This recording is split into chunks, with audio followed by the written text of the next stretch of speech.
حبايبي طلاب أولى ثانوي وتانية ثانوي، رجعت لكم تاني مع موضوع الشخصية اللي هندرسه السنة دي، من المواضيع الشيقة والممتعة اللي هتعرفنا عن طبيعة الشخصيات اللي بنتعامل معاها في حياتنا.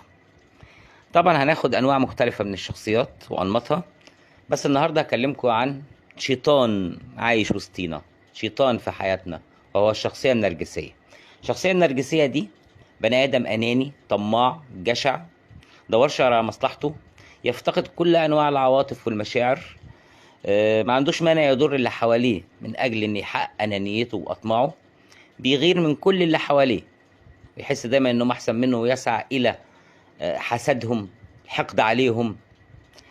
حتى لما بنلاقيه بيصلي او بيقرب من ربنا، بيقرا قرآن، بيتخذ من ده برافان تزييف لحقيقته، انه انسان طيب. لا، هو مش طيب، هو إنسان أناني حاقد يسعى لمصالحه فقط.